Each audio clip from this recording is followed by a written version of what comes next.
দেখেন চাউলটা আমার প্রায় 4 থেকে 5 মিনিট কুক করেছি, অলরেডি 70% কুক হয়ে গিয়েছে। এখন আমি সঙ্গে সঙ্গে তুলে নেব।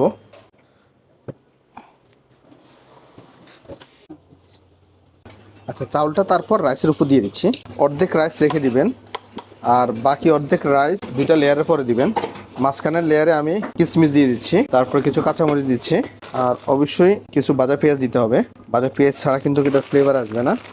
আর এই কাজটা যত দ্রুত সম্ভব চেষ্টা করবেন করার জন্য, এতে করে রাইসের যেই স্টিমটা আছে স্টিমটা প্রপারলি থাকবে। তা না হলে রাইস ঠান্ডা হয়ে গেলে কাচ্চি কুক হইতে সময় লেগে যায়।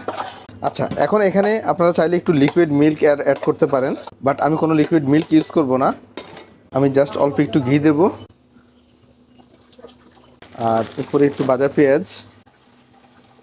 আমি জাস্ট অল্প একটু পাউডার মিল্ক অ্যাড করতেছি উপরে, আর অল্প একটু গোলাপ জল, জাস্ট হালকা। তারপরে উপরে জাস্ট অল্প একটু কাচ্চির